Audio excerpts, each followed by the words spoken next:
The end of the world. It's hard to believe, isn't it? I believe Xion is telling the truth. What about you? As a friend, yes, I want to believe her.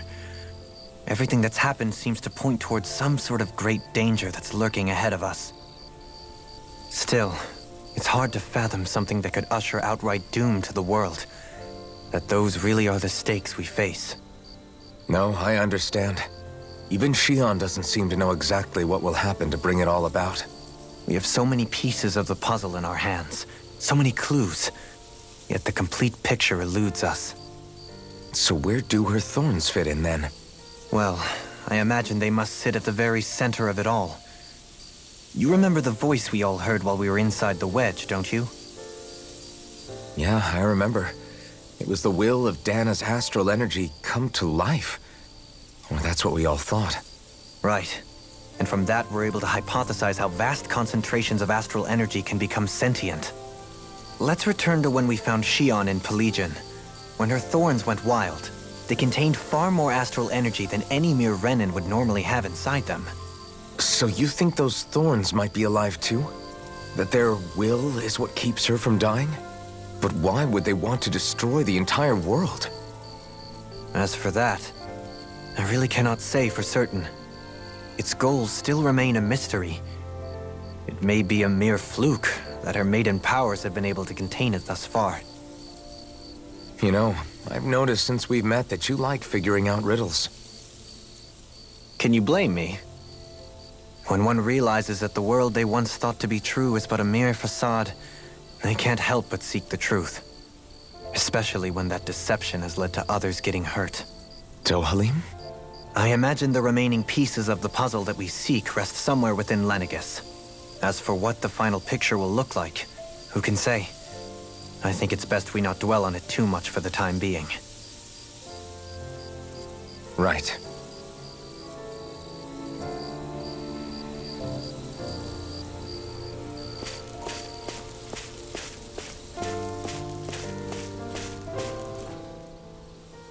How you holding up? Who, me? Yes, you. You took a hit from those thorns again, didn't you? Oh, that? That was nothing. Compared to what Xion's going through, you mean? Still, even if you yourself might be willing to endure that kind of pain, that doesn't mean Xion wants to have to see you get hurt by her thorns, you know? Yeah, I know. I'll be careful. Xion doesn't know how lucky she is to have you around, you know? Dashing in to save her at the last minute. Yeah, very funny. I'm being serious. You went up and held her close like you still had that mask on, and you didn't even bat an eye. She really needed that. That's what I mean when I said you saved her. Just like you did with the rest of us. I just want for Xion what we all have. The ability to touch someone without the fear of killing them. Those thorns have robbed her of the kind of everyday things we all take for granted. And it's not right. You can say that again. It may be normal for us, but that doesn't make it any less special or important for her. I hope she gets what she wants. I have my own dreams, but a world without her, where she dies so we can all survive, isn't a world I want to live in. Agreed. It's like more and more keeps getting taken from her, and I'm done with it.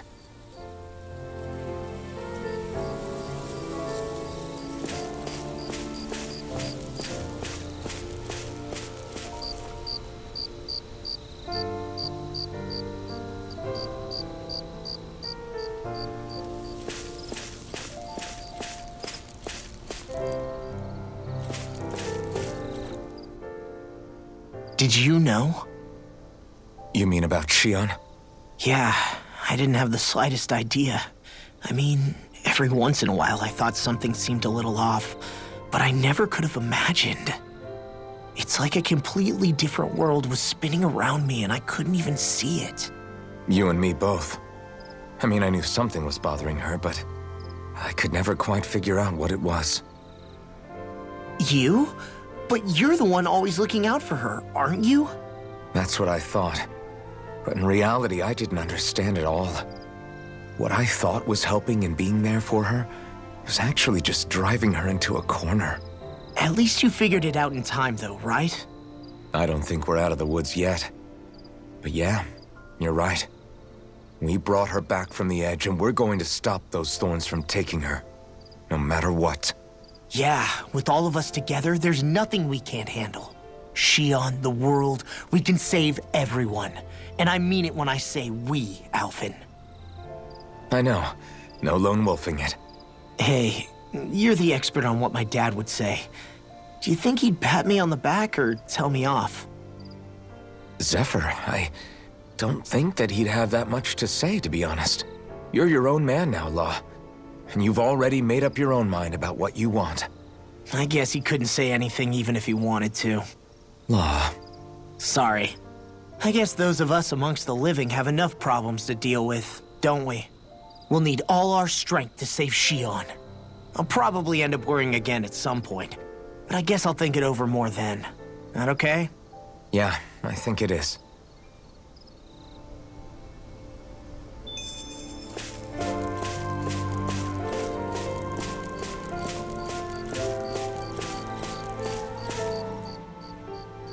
Can't sleep? After everything we just heard, how could I? Fair enough. Shion's had to deal with so much on her own.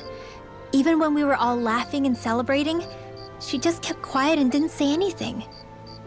I thought she was keeping her distance because of her thorns. That it was because she didn't want to hurt anybody by getting too close. I just figured that that was the type of person she was, you know? But it turned out to be none of that. All this time, she felt like she had to die and sacrifice herself for the greater good. But even then, she didn't think she could say anything to us about it. I know. She was so alone this entire time. How could I call her a friend and yet be so completely blind to everything she was going through? I'm sure it made her happy, knowing you were there for her. You really think so? Yeah, I do. If she didn't think of us as friends, I don't think she could have ever opened up to us like that. You were a good friend to her before, and you'll be an even better one now. Yeah, I really hope so. I want to be the best I can for her. When you think about it, we were all alone in our own way. But over time, we've all found ways to let each other into our lives. I hope Shion's able to do that one day too. No, I mean, I hope she's able to do that more. Lots and lots more. I think it'd be really nice if we could all just be there to support each other when it really counts. And forget about our grudges and pain. Rinwell.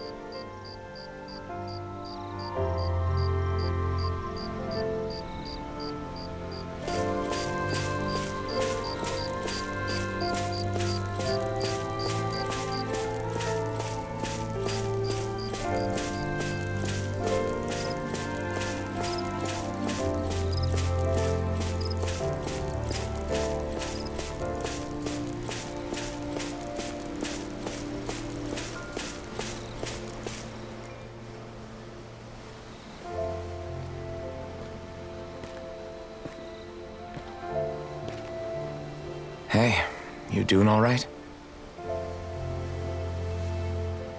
I seem to cause nothing but worry.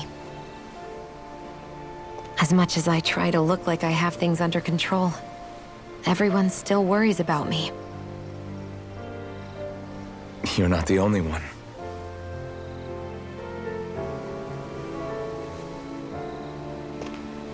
Hey, do you remember the first time you said I was your friend? No? When was that? Sorry, I can't remember.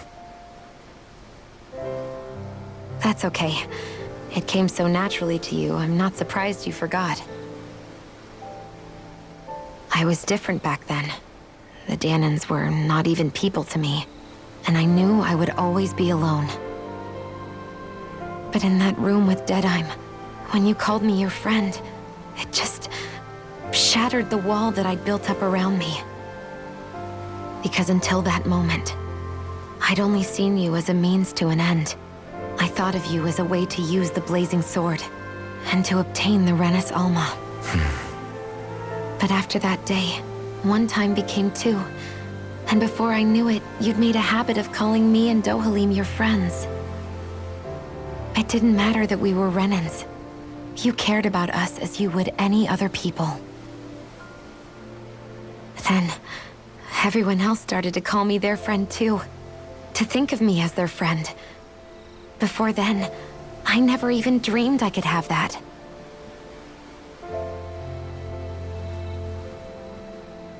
I didn't want to die and lose you all. But I also didn't want to live if it meant you would all die in my place. Shion.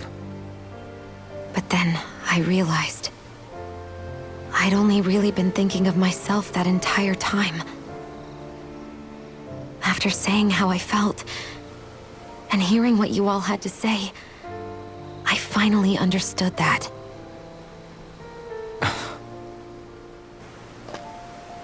Don't worry, it's okay. I'm not planning on dying anymore. I've met too many people along the way who I truly care about to give in now.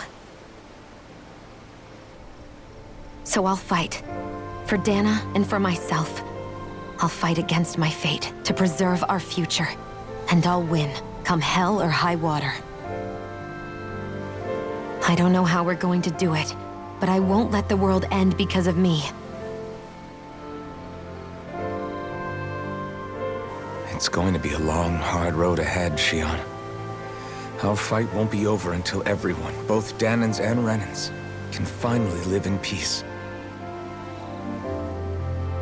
But I swear I'll be there with you until the very end.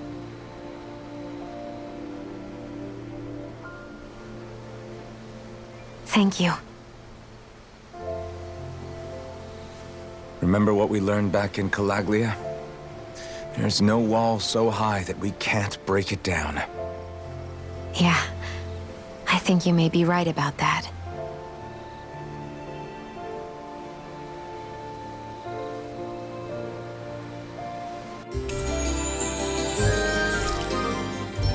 Everyone well rested? Then let's go. We depart for Lenegis.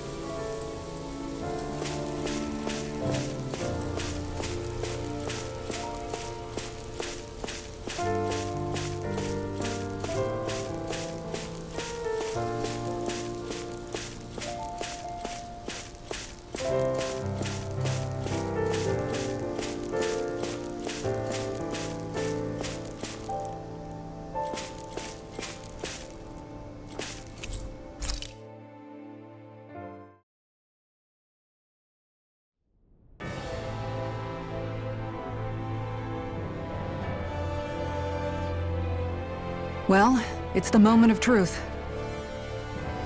This lady better hold together once we're up in the air. Law, don't say that! You're going to jinx us! Speaking of which, Alphen, this bucket of bolts got a name? A name? You know, I'm not sure she ever had one. I never really thought about it. Well, after all the trouble we went through to find her, we should give her one, right? I was thinking something like... Fall Knights. Huh? It means owl in the ancient tongue. Literally, the one drawn to the skies.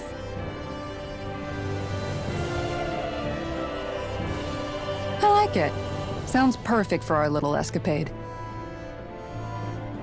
Not sure I'm completely convinced, but, well, it's as good a name as any. From now on, she'll be known as the Fall Knights. Okay, people. We have two goals. First, we need to get to Lenegis and make the Renans finally leave Dana alone. And then, we need to figure out the truth behind Shion's thorns and find a way to save her. Sound good? All right, then let's go.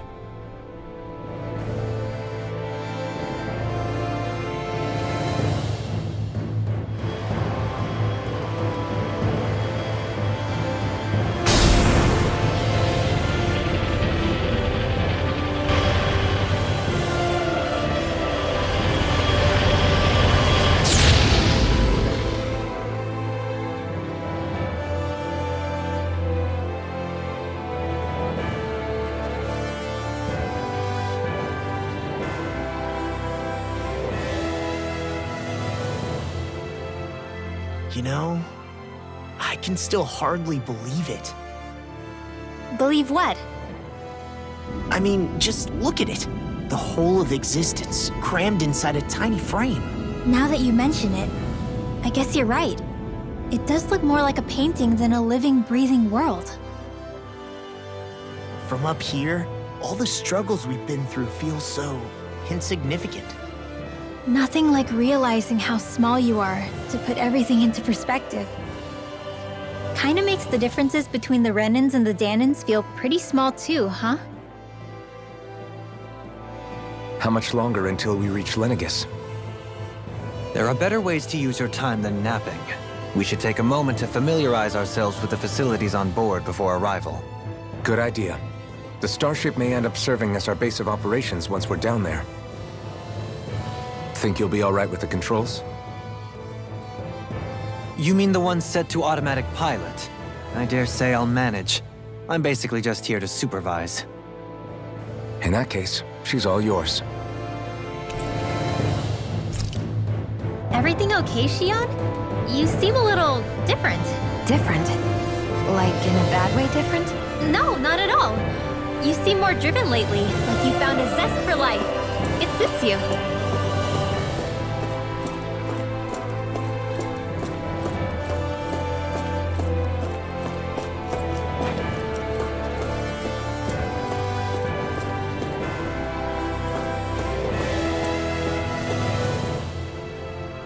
Hey, Alphen, listen to this! So Law and I were just talking and... Hey, shut up! What's got Law all flustered? Only that he's afraid of flying, the big baby. And after all that fuss he made about naming the ship, too. Hey, I never said I was scared.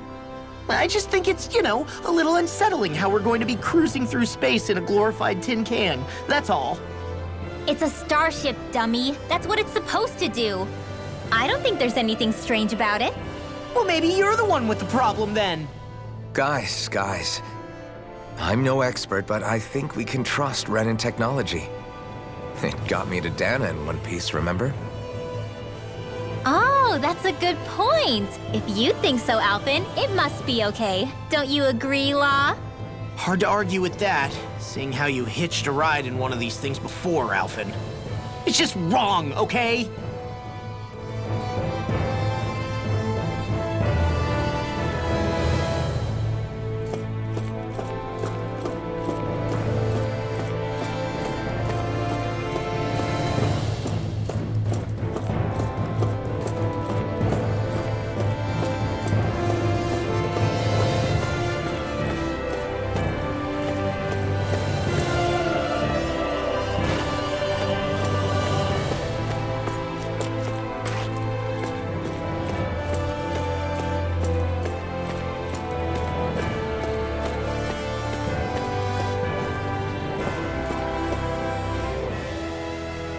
You okay? Feeling airsick? Actually, now that you mention it, not at all. These starships are a remarkably smooth ride, all things considered. Nothing like being at sea, thank goodness. Glad to hear it. That device there caught your eye, huh? I was just wondering what it is. It looks big enough to fit a person inside of it. It's a healing pod. It fixes injuries and illnesses.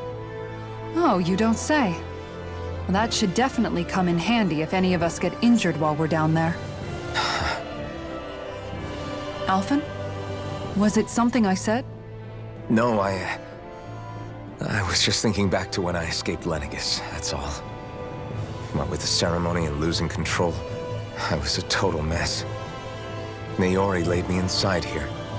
So, you're saying you got in this thing straight after escaping? But that mean... you were inside for 300 years? Yes, it sounds crazy, I know. But don't even ask me why I stayed asleep all that time. That's definitely quite some lie-in, all right. But still, whether you meant to or not, I sure am glad that it's this century that you finally woke up in. What do you mean? With the amount of fighting we've done, we would have never made it this far without you. And not only that, but... Alphen, can you recall back to what it is that I said to you? Back when we left Menancia? About the dream of coexistence and needing to learn what it entailed? Of course. That's why you came with us, right? To learn what you couldn't at home. Even in that time, I was well aware that what I was living was a lie. But at the same time, I also felt really compelled to fulfill my brother's wishes. I'll always remember him fondly. But the coexistence we're fighting for isn't for him. It's for people now, and those still to come. The world's bigger than just Menancia. My dream is for all Danans, wherever they might be, to be free. If I've learned anything on this journey, it's that. And the one who brought me along was you, Alphen. I'll forever be grateful to you. Well, we're not out of this forest just yet. You should probably save your thanks. At least, until we've dealt with the Red Woman. I know. But whatever we find when we get down there, I'm through looking the other way. Kisara. Probably getting a little ahead of myself, huh? Let's take things one step at a time.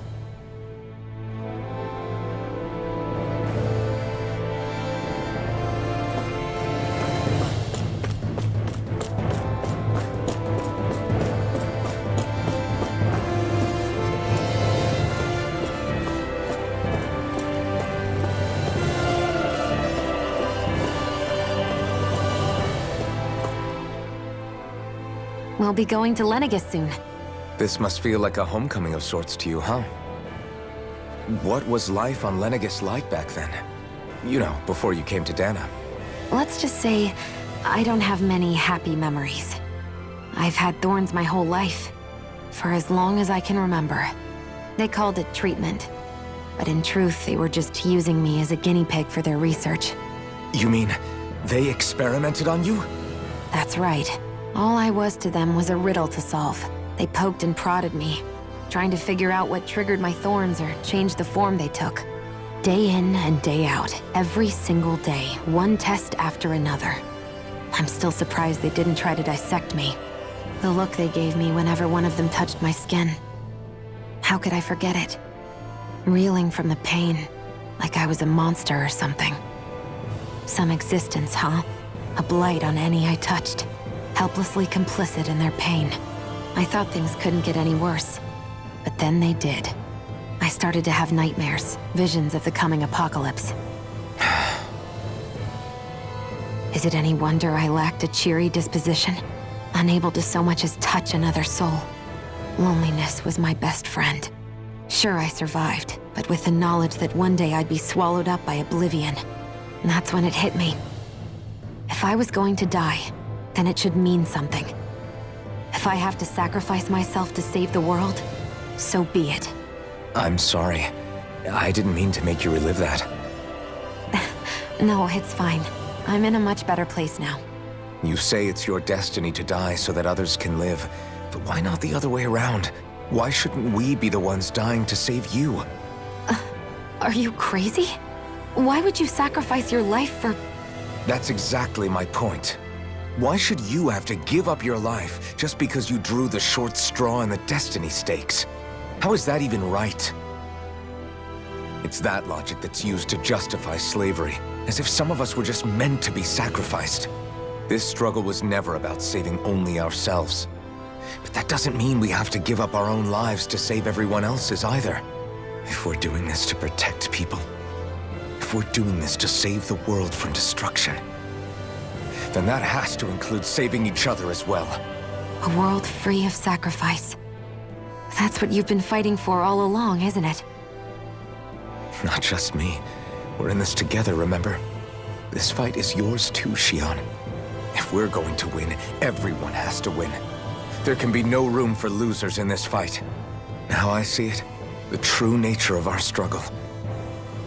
A victory without losers. But that means that a Danan victory over Rena can't be the end.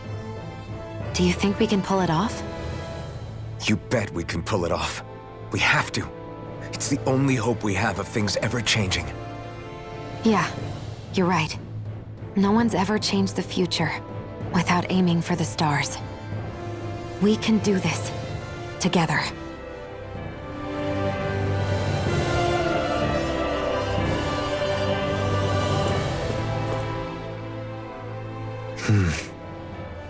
Is something wrong? No. I was merely thinking how it had been 7 years, that's all.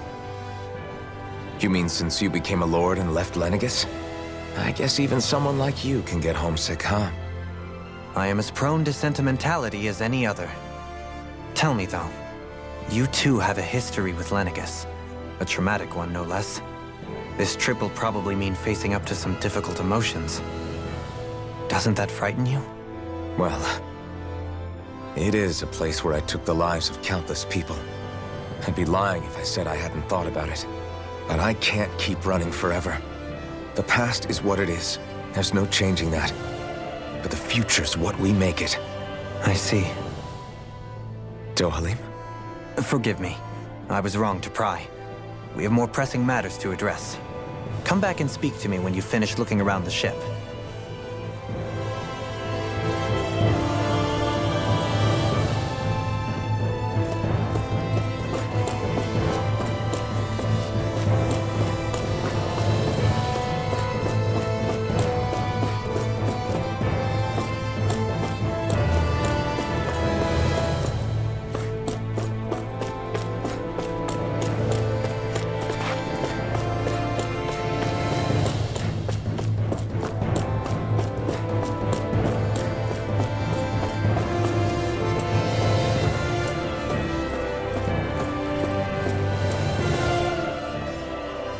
Is everyone about ready? We'll soon be making preparations to land. Before we do that, just what exactly should we expect when we get down there? Kisara has a point. Now that I think of it, I don't know the first thing about Lenegis. I'd like to hear more too. It's been centuries since I was last there, and they didn't exactly give me the grand tour. Very well. First and foremost, Lenegis was the base of operations in charge of the crown contest on Dana. Of course, it also happens to be a city in its own right, complete with its own independent society. Its social structure is based on a strict hierarchy. Put simply, the strength of an individual's astral arts carries great weight. Enough to determine someone's social rank, you mean? But astral arts are innate, right? So people's positions are fixed at birth. They can be honed with the right training, and there are admittedly other factors at play. But yes, that's basically the gist. As a result, family lines that churn out lords and their contenders wield disproportionate influence, and those lineages are treated as nobility. Those capable of only weak astral arts are effectively an underclass, denied the right to descend to Dana even if they wanted to. Still, even the lowest rung on the Renin ladder is considered superior to being a Danan. Keep that in mind down there. Thanks for the warning. As a lord, Dohalim must have been pretty high up in the pecking order, right? What about you, Shion? Come on, you've seen her skill with astral arts. You really need to ask? Fair point. On arts alone, you're right. I'd have been sitting pretty. But you're forgetting my thorns. They weren't exactly an invitation to high society. Sorry. No, it's fine. It's refreshing to be around someone who says what they're thinking. Life's less complicated that way. Jeez, give backhanded compliments much? Wait a second. Are you? He is! Lost blushing! I am not! Of course, separating people into castes based on something arbitrary like arts is discrimination at its worst. As if such simplistic criteria could ever be a measure of someone's worth. So this Red Woman, are we expecting to find her on Lenegis? I would wager so. Lenegis is too deeply involved in all this to discard the possibility. Chances are she's also connected to the Renis Alma being stolen from us in Pelegion. If the Renis Alma is being used to exploit Dana, we need to take it back at all costs. That red woman's got a lot to answer for. Just as well I've got a ton of questions. We're about to land. The descent could be a little bumpy, so brace yourselves. If there are clues about your thorns out there, Shion, we'll find them.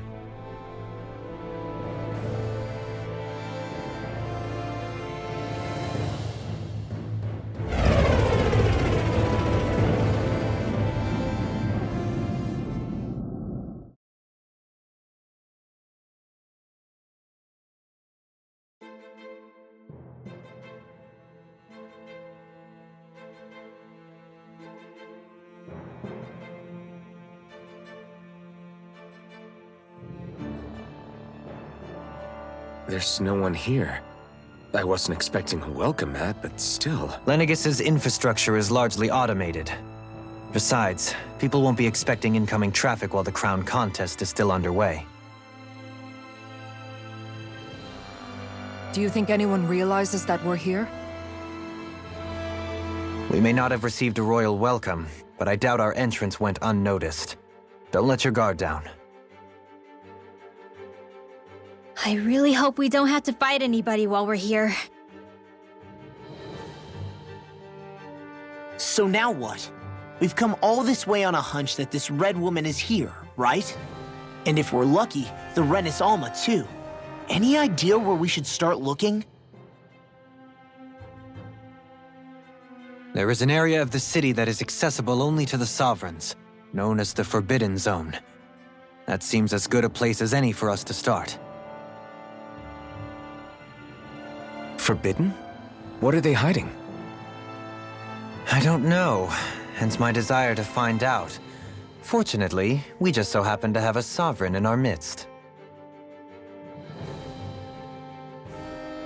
In any case, changing the shape of a huge structure such as Lenegis would have required an immense source of power. Then you think that source might have been the Renis Alma? Precisely. Alphen said that he remembered the Renis Alma being used in the spirit channeling ceremony 3 centuries ago. Whatever the ceremony's purpose, if preparations are underway for it to be held once more, then the Renis Alma might be in the same place as last time, possibly together with the Red Woman. Hiding something of that worth in the residential quarters would only court trouble. In which case... It stands to reason we should be looking somewhere normally out of bounds. Is that it? Indeed.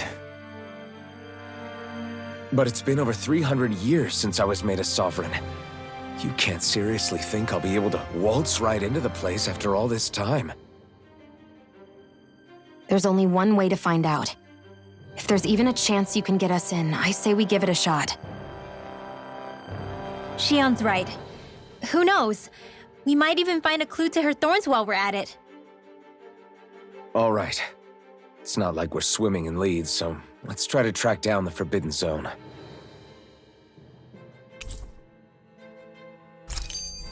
Beyond... Thinking about what could be lurking out here is giving me the heebie-jeebies.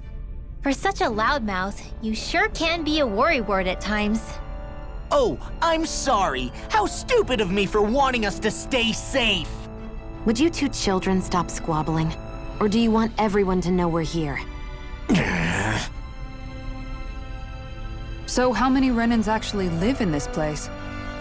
I couldn't tell you exactly, though not as many as you might expect. Machines and Zeugles take care of most of the city's basic functions. There's Zeugles out here too, huh?